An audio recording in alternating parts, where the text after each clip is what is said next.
everyone, welcome back to Shrutis Pharma World. ഇനി ഞാൻ സംസാരിക്കാൻ പോകുന്നത് കപ്പ് ആൻഡ് ബോബ് വിസ്കോമീറ്ററിനെ കുറിച്ചാണ്. റൊട്ടേഷണൽ വിസ്കോമീറ്ററിന് എക്സാമ്പിൾ ആണ് കപ്പ് ആൻഡ് ബോബ് വിസ്കോമീറ്റർ. ഇതൊരു മൾട്ടി പോയിന്റ് വിസ്കോമീറ്ററിന് എക്സാമ്പിൾ കൂടിയാണ്. ഞാൻ ആദ്യം കപ്പ് ആൻഡ് ബോബ് വിസ്കോമീറ്ററിനകത്തുള്ള ഇമ്പോർട്ടന്റ് പാർട്സ് ഏതൊക്കെയാണ് എന്ന് പറയാം. അപ്പൊ നിങ്ങൾക്ക് കുറച്ചുകൂടെ ഈസി ആയി കപ്പ് ആൻഡ് ബോബ് വിസ്കോമീറ്ററിന്റെ പ്രിൻസിപ്പിളും വർക്കിങ്ങും ഒക്കെ പഠിക്കാനായിട്ട് സാധിക്കും. കപ്പ് ആൻഡ് ബോബ് വിസ്കോമീറ്ററിന്റെ അസംബ്ലി നിങ്ങൾക്ക് ഇവിടെ കാണാനായിട്ട് സാധിക്കും.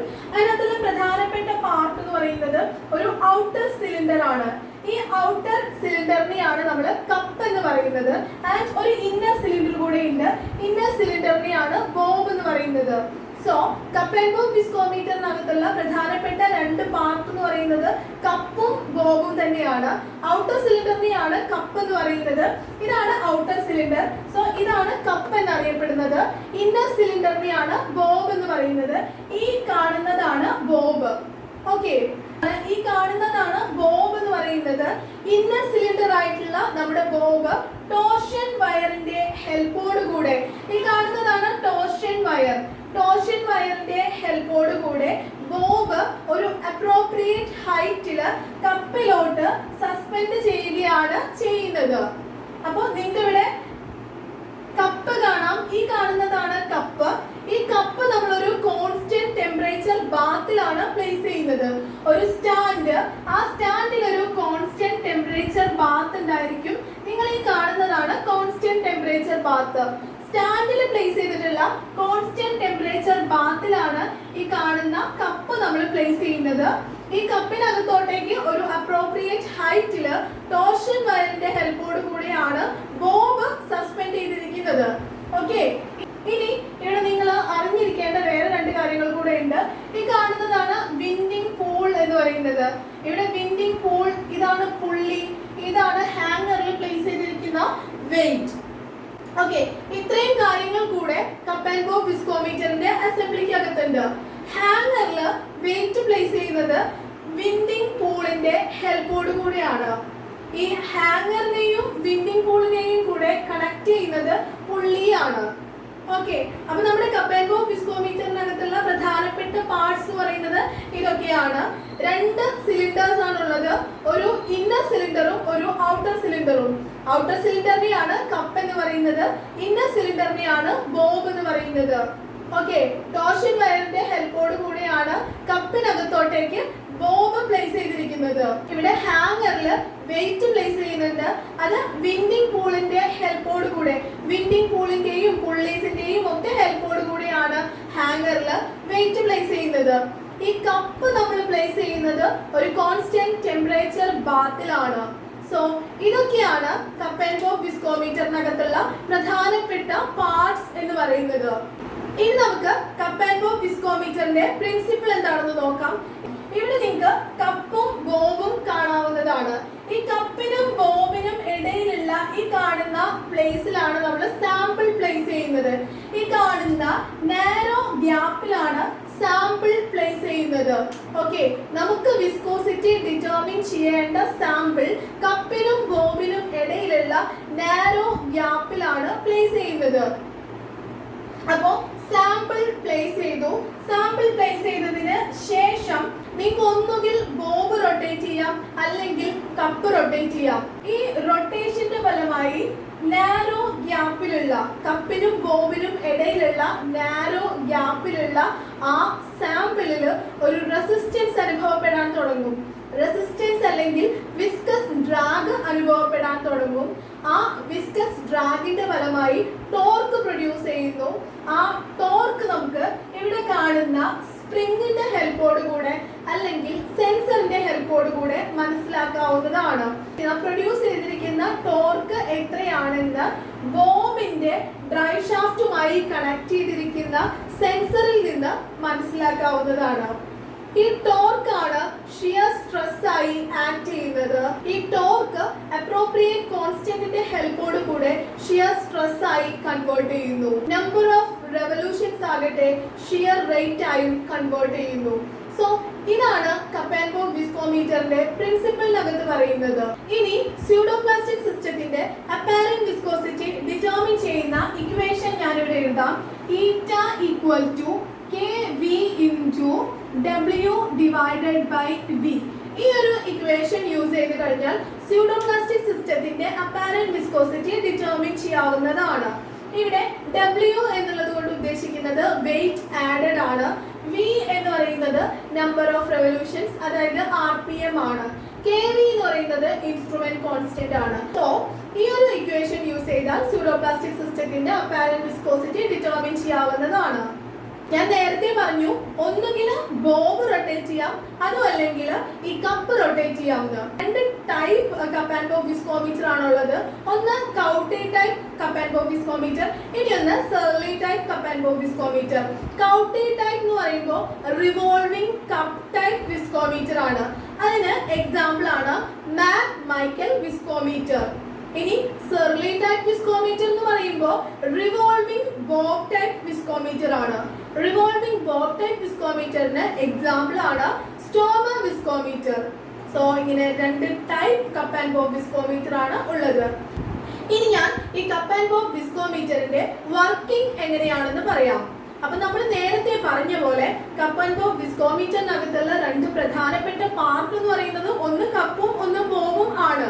ഈ കപ്പിനും ബോബിനും ഇടയിലുള്ള ആ നാരോ ഗ്യാപ്പിലാണ് നമുക്ക് വിസ്കോസിറ്റി ഡിറ്റർമിൻ ചെയ്യേണ്ട സാമ്പിൾ നമ്മൾ പ്ലേസ് ചെയ്യുന്നത്. ഓക്കെ, പിന്നെ ഞാൻ നേരത്തെ പറഞ്ഞു ഒരു കോൺസ്റ്റന്റ് ടെമ്പറേച്ചർ ബാത്ത് ഉണ്ട് എന്ന്. സ്റ്റാൻഡില് ഈ കാണുന്നതാണ് സ്റ്റാൻഡ്. ഈ സ്റ്റാൻഡില് പ്ലേസ് ചെയ്തിരിക്കുന്ന കോൺസ്റ്റന്റ് ടെമ്പറേച്ചർ ബാത്ത് നിങ്ങൾക്ക് ഇപ്പോൾ ഇവിടെ കാണാം. ഈ കോൺസ്റ്റന്റ് ടെമ്പറേച്ചർ ബാത്തിലാണ് നമ്മുടെ കപ്പ് പ്ലേസ് ചെയ്യുന്നത്. ഓക്കെ, ആ കപ്പിലോട്ടാണ് ടോർഷൻ വയറിന്റെ ഹെൽപ്പോട് കൂടെ ബോബ് സസ്പെൻഡ് ചെയ്തിരിക്കുന്നത്. ഈ കപ്പിനും ബോബിനും ഇടയിലുള്ള പ്ലേസിലാണ് നമുക്ക് വിസ്കോസിറ്റി ഡിറ്റർമിൻ ചെയ്യേണ്ട സാമ്പിൾ നമ്മൾ പ്ലേസ് ചെയ്യുന്നത്. ഓക്കെ, അത്രയും കാര്യങ്ങൾ ഓക്കെ ആണല്ലോ. ഇനി നമ്മൾ ചെയ്യുന്നത് ഈ കപ്പിനകത്തുള്ള സാമ്പിളും, അതായത് കപ്പും ബോബും എപ്പോഴാണോ ഇക്വിലിബ്രിയം ടെമ്പറേച്ചർ അറ്റൈൻ ചെയ്യുന്നത് ആ സമയത്ത് ഹാങ്ങറിൽ നമ്മൾ വെയിറ്റ് പ്ലേസ് ചെയ്യും. വിൻഡിങ് പൂളിന്റെയും പുള്ളിസിന്റെയും ഒക്കെ ഹെൽപ്പോട് കൂടെ ഹാങ്ങറിൽ ഒരു പെർട്ടിക്കുലർ വെയിറ്റ് നമ്മൾ പ്ലേസ് ചെയ്യുന്നു. വെയിറ്റ് പ്ലേസ് ചെയ്തതിന് ശേഷം ഈ ബോബിനെ റൊട്ടേറ്റ് ചെയ്യുന്നു. ഓക്കെ, 100 തവണ 100 ടൈംസ് ബോബ് റൊട്ടേറ്റ് ചെയ്യാൻ ആവശ്യമായ ടൈമാണ് നമ്മൾ നോട്ട് ചെയ്യുന്നത്. ഇവിടെ റെവല്യൂഷൻ കൗണ്ടർ ഉണ്ട്. ഈ റെവല്യൂഷൻ കൗണ്ടറിന്റെ ഹെൽപ്പോട് കൂടെ 100 ടൈംസ് ബോബ് റൊട്ടേറ്റ് ചെയ്യാൻ ആവശ്യമായ ടൈം നോട്ട് ചെയ്യുന്നു. ആ ഡാറ്റ പിന്നീട് RPM-ലോട്ട് കൺവേർട്ട് ചെയ്യുന്നു. ഇതാണ് ഷിയർ റേറ്റ് ആയിട്ട് മാറുന്നത്. ഈ ഡാറ്റ അപ്രോപ്രിയേറ്റ് കോൺസ്റ്റൻസിന്റെ ഹെൽപ്പോട് കൂടിയാണ് ഷിയർ റേറ്റ് ആക്കി മാറ്റുന്നത്. ഇവിടെ നമ്മൾ ആഡ് ചെയ്തിരിക്കുന്ന ആ വെയിറ്റ് അതാണ് ഷിയർ സ്ട്രെസ് ആയി കൺവേർട്ട് ചെയ്യുന്നത്. ഈ സെയിം ഓപ്പറേഷൻ തന്നെ, ഈ സെയിം പ്രൊസീജിയർ തന്നെ ഇവിടെ ഡിഫറെന്റ് വെയിറ്റ് ആഡ് ചെയ്തിട്ട് അല്ലെങ്കിൽ വെയിറ്റ് ഇൻക്രീസ് ചെയ്തിട്ട് ഈ ഒരു സെയിം പ്രൊസീജിയർ തന്നെ റിപ്പീറ്റ് ചെയ്യുന്നു. അതിനുശേഷം നമ്മളൊരു റിയോഗ്രാം കൺസ്ട്രക്ട് ചെയ്യുന്നു. RPM versus weight added. ഇവിടെ നമ്മൾ ചെയ്തത് RPM ഷിയർ റേറ്റ് ആയും വെയിറ്റ് ആഡഡ് ഷിയർ സ്ട്രെസ് ആയും കൺവേർട്ട് ചെയ്യുകയാണ്. അപ്രോപ്രിയേറ്റ് കോൺസ്റ്റൻസിന്റെ ഹെൽപ്പോട് കൂടെ shear stress and shear rate നമ്മൾ കണ്ടുപിടിച്ചു. ഇനി അതത് ഇക്വേഷനിൽ സബ്സ്റ്റിറ്റ്യൂട്ട് ചെയ്താൽ നമുക്ക് അതിന്റെ അപ്പാരന്റ് വിസ്കോസിറ്റി ലഭിക്കുന്നതാണ്. ഞാൻ നേരത്തെ പറഞ്ഞ പോലെ സ്യൂഡോപ്ലാസ്റ്റിക് സിസ്റ്റത്തിന്റെ വിസ്കോസിറ്റി ഡിറ്റർമിൻ ചെയ്യുന്നതിനുള്ള ഇക്വേഷൻ ആണ് eta equal to kV into W/V or U. ഇവിടെ W എന്ന് പറഞ്ഞിട്ടുണ്ടെങ്കിൽ ഹാങ്ങറിൽ നമ്മൾ പ്ലേസ് ചെയ്ത വെയിറ്റിനെയാണ് റെപ്രസെന്റ് ചെയ്യുന്നത്. U or V റെപ്രസെന്റ് ചെയ്യുന്നത് RPM-നെയാണ്. ആ ഒരു പെർട്ടിക്കുലർ വെയിറ്റ് ആഡ് ചെയ്ത സമയത്ത് ജനറേറ്റ് ചെയ്ത RPM-നെയാണ് V or U റെപ്രസെന്റ് ചെയ്യുന്നത്. kV എന്ന് പറഞ്ഞാൽ നമുക്കറിയാം ഇൻസ്ട്രുമെന്റ് കോൺസ്റ്റന്റ് ആണ്. ഈറ്റ എന്ന് പറയുന്നതാണ് അപ്പാരന്റ് വിസ്കോസിറ്റി. സോ സ്യൂഡോപ്ലാസ്റ്റിക് സിസ്റ്റത്തിന്റെ കേസിൽ അപ്പാരന്റ് വിസ്കോസിറ്റി ഡിറ്റർമിൻ ചെയ്യുന്നതിനുള്ള ഇക്വേഷൻ ആണ് ഇത്. ഇനി പ്ലാസ്റ്റിക് സിസ്റ്റത്തിന്റെ കേസിൽ അപ്പാരന്റ് വിസ്കോസിറ്റി ഡിറ്റർമിൻ ചെയ്യുന്നതിനുള്ള ഇക്വേഷൻ എന്ന് പറയുമ്പോൾ eta equal to kV into W minus WF divided by V. Plastic സിസ്റ്റത്തിന്റെ കേസിൽ അപ്പാരന്റ് വിസ്കോസിറ്റി ഡിറ്റർമിൻ ചെയ്യുന്നതിനുള്ള ഇക്വേഷൻ ആണ് eta equal to kV into W minus WF divided by V or U. U അല്ലെങ്കിൽ V എന്നുള്ളത് കൊണ്ട് ഉദ്ദേശിക്കുന്നത് plastic വിസ്കോസിറ്റിയെ ആണ്. So ഈ രണ്ട് ഇക്വേഷൻസും യൂസ് ചെയ്താൽ നമുക്ക് പ്ലാസ്റ്റിക് സിസ്റ്റത്തിന്റെയും സ്യൂഡോപ്ലാസ്റ്റിക് സിസ്റ്റത്തിന്റെയും അപ്പാരന്റ് വിസ്കോസിറ്റി ഡിറ്റർമിൻ ചെയ്യാവുന്നതാണ്. ഇനി നമുക്ക് ഈ കപ്പ് ആൻഡ് ബോബ് വിസ്കോമീറ്ററിന്റെ ഡിസഡ്വാൻറ്റേജസ് എന്തൊക്കെയാണെന്ന് നോക്കാം.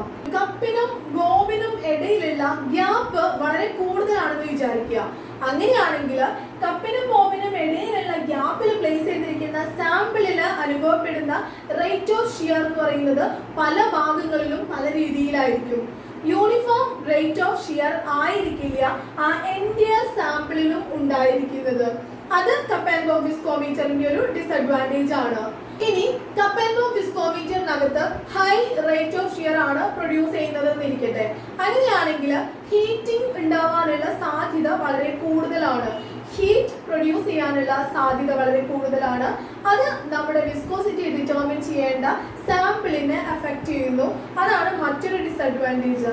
ആ ഒരു ഡിസഡ്വാൻറ്റേജ് ഓവർകം ചെയ്യുന്നതിന് വേണ്ടിയാണ് നമ്മളിവിടെ കോൺസ്റ്റന്റ് ടെമ്പറേച്ചർ ബാത്ത് യൂസ് ചെയ്യുന്നത്.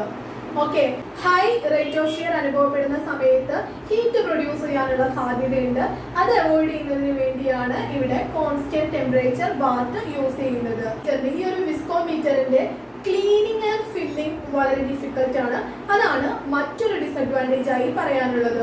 അതുപോലെ തന്നെ ഇതിനകത്ത് വിസ്കോസിറ്റി ഡിറ്റർമിൻ ചെയ്യാൻ ലാർജ് എമൗണ്ട് ഓഫ് സാമ്പിൾ വേണം. അതും കപ്പ് ആൻഡ് ബോബ് വിസ്കോമീറ്ററിന്റെ ഒരു ഡിസഡ്വാൻറ്റേജ് ആണ്.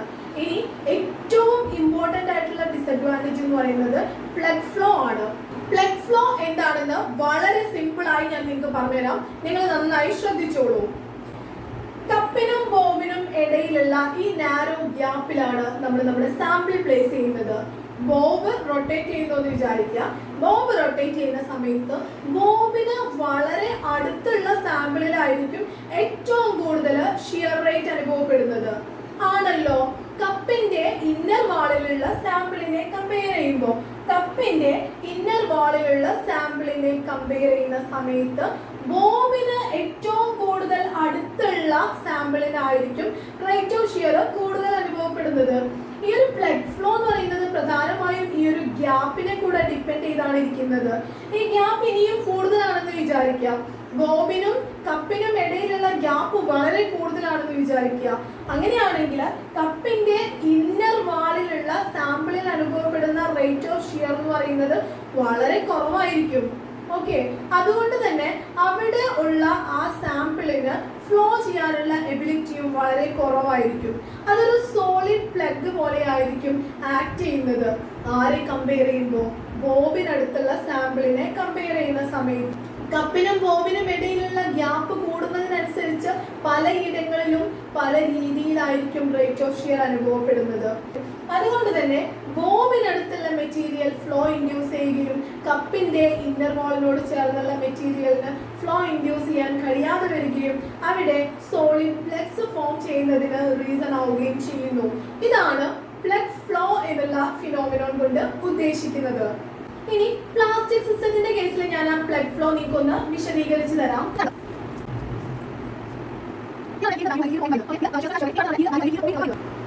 ഈൽഡ് വാല്യൂവിനേക്കാൾ കുറവ്, ഈ കാണിച്ചിരിക്കുന്ന ഈൽഡ് വാല്യൂവിനേക്കാൾ കുറവ് ഷിയർ സ്ട്രെസ് ആണ് അപ്ലൈ ചെയ്യുന്നത് എങ്കിൽ ആ ഒരു സിസ്റ്റം ഇൻഫിനിറ്റ് വിസ്കോസിറ്റി ആയിരിക്കും കാണിക്കുന്നത്. അതേസമയം ഈൽഡ് വാല്യൂവിനേക്കാൾ കൂടുതൽ ഷിയർ സ്ട്രെസ് അപ്ലൈ ചെയ്യുന്ന സമയത്ത് ഫിനൈറ്റ് വിസ്കോസിറ്റി ആയിരിക്കും ആ ഒരു സിസ്റ്റം പ്രൊഡ്യൂസ് ചെയ്യുന്നത്. വിസ്കോസിറ്റി ഡിറ്റർമിൻ ചെയ്യാനായി നമ്മൾ എടുത്തിരിക്കുന്ന സാമ്പിൾ പ്ലാസ്റ്റിക് സിസ്റ്റത്തിന്റെ അണ്ടറിൽ വരുന്നതാണ് എന്ന് വിചാരിക്കുക. ബോബ് ലോ റേറ്റ് ഓഫ് ഷിയറിലാണ് റൊട്ടേറ്റ് ചെയ്യുന്നത്. ഈ ഒരു സാഹചര്യത്തില് പ്ലാസ്റ്റിക് സിസ്റ്റത്തിന്റെ അണ്ടറിൽ വരുന്ന ഏതെങ്കിലും ഒരു സാമ്പിൾ ആണ് നമ്മൾ വിസ്കോസിറ്റി ഡിറ്റർമിൻ ചെയ്യാനായി എടുത്തിരിക്കുന്നത് എന്ന് വിചാരിക്കുക. നമ്മുടെ ബോബ് റൊട്ടേറ്റ് ചെയ്യുന്നത് ലോ റേറ്റ് ഓഫ് ഷിയറിലാണ് എന്ന് വിചാരിക്കുക. അപ്പോ ഈ ബോബിനടുത്തുള്ള സ്ട്രെസ് എന്ന് പറയുന്നത് ഈൽഡ് വാല്യൂവിനേക്കാൾ വളരെ കൂടുതലായിരിക്കും. ആണല്ലോ, ബോബ് റൊട്ടേറ്റ് ചെയ്യുന്നു. സോ ബോബിനടുത്ത് അനുഭവപ്പെടുന്ന റേറ്റ് ഓഫ് ഷിയർ എന്ന് പറയുന്നത് നമ്മുടെ ഈ പറഞ്ഞ ഈൽഡ് വാല്യൂവിനേക്കാൾ കൂടുതലായിരിക്കും. അതുകൊണ്ട് തന്നെ അവിടെയുള്ള മെറ്റീരിയലിന് ഫ്ലോ ഇൻഡ്യൂസ് ചെയ്യാനായിട്ട് കഴിയും. അതേസമയം കപ്പിന്റെ ഇന്നർ വാളിനോട് ചേർന്നിട്ടുള്ള മെറ്റീരിയലിൽ അനുഭവപ്പെടുന്ന ഷിയർ എന്ന് പറയുന്നത്, റേറ്റ് ഓഫ് ഷിയർ എന്ന് പറയുന്നത് ഈൽഡ് വാല്യൂവിനേക്കാൾ വളരെ കുറവായിരിക്കും. ഓക്കെ, നമ്മുടെ കപ്പിന്റെ ഇന്നർ വാളിനോട് ചേർന്നുള്ള മെറ്റീരിയലിൽ അനുഭവപ്പെടുന്ന സ്ട്രെസ് എന്ന് പറയുന്നത് ഈൽഡ് വാല്യൂവിനേക്കാൾ വളരെ വളരെ കുറവായിരിക്കും. അതുകൊണ്ട് തന്നെ ആ സാമ്പിളിന് ഫ്ലോ ഇൻഡ്യൂസ് ചെയ്യാൻ കഴിയില്ല, അതൊരു സോളിഡ് പ്ലഗ് ആയി തന്നെ അവിടെ നിൽക്കുന്നു. ഓക്കെ, ഈ ഒരു ഫിനോമിനോണിനെയാണ് പ്ലഗ് ഫ്ലോ എന്നുള്ളത് കൊണ്ട് നമ്മൾ ഉദ്ദേശിക്കുന്നത്. നിങ്ങൾക്കത് മനസ്സിലായി എന്ന് ഞാൻ കരുതുന്നു. പ്ലഗ് ഫ്ലോ മിനിമൈസ് ചെയ്യാനുള്ള രണ്ട് മാർഗങ്ങളാണുള്ളത്. ഒന്ന്, കപ്പിനും ബോബിനും ഇടയിലുള്ള ഗ്യാപ്പ് റെഡ്യൂസ് ചെയ്യുക. കപ്പിനും ബോബിനും ഇടയിലുള്ള ഗ്യാപ്പ് റെഡ്യൂസ് ചെയ്ത് കഴിഞ്ഞാൽ എൻ്റെ സാമ്പിളിലും അനുഭവപ്പെടുന്ന റേറ്റ് ഓഫ് ഷിയർ യൂണിഫോം ആക്കാനായി സാധിക്കും. ഈ അടുത്തൊരു മാർഗം എന്ന് പറയുന്നത് increasing the speed of rotation of our bob. ബോബിന്റെ സ്പീഡ് ഓഫ് റൊട്ടേഷൻ ഇൻക്രീസ് ചെയ്യുന്നത് വഴി കപ്പിന്റെ ഇന്നർ വാളിലുള്ള മെറ്റീരിയലിൽ അനുഭവപ്പെടുന്ന ഷിയർ സ്ട്രെസ് ഇൻക്രീസ് ചെയ്യാനായി സാധിക്കും. ഷിയർ സ്ട്രെസ് ഈൽഡ് വാല്യൂവിനേക്കാൾ കൂടുതലാവാൻ തുടങ്ങും. സോ ആ മെറ്റീരിയൽ ലാമിനാർ ഫ്ലോ ഇൻഡ്യൂസ് ചെയ്യുന്നതിന് ഈ ഒരു കാര്യം ഹെൽപ്പ് ചെയ്യുകയും ചെയ്യുന്നു. അങ്ങനെ നമുക്ക് പ്ലഗ് ഫ്ലോ മിനിമൈസ് ചെയ്യാനായിട്ട് സാധിക്കും. ഡിസ്പെർഷൻ സിസ്റ്റത്തിന്റെ കേസിൽ പ്ലഗ് ഫ്ലോ എന്ന് പറയുന്നത് ഒരു അൺഡിസൈറബിൾ പ്രോപ്പർട്ടി ആണ്. സോ ഇത്രയും കാര്യങ്ങളാണ് കപ്പ് ആൻഡ് ബോബ് വിസ്കോമീറ്ററിനെ കുറിച്ച് പറയാനുള്ളത്. നിങ്ങൾക്ക് മനസ്സിലായി എന്ന് കരുതുന്നു. എന്തെങ്കിലും സംശയങ്ങൾ വരികയാണെങ്കിൽ നിങ്ങൾക്ക് താഴെ കമന്റ് ബോക്സിൽ പറയാവുന്നതാണ്. Thank you.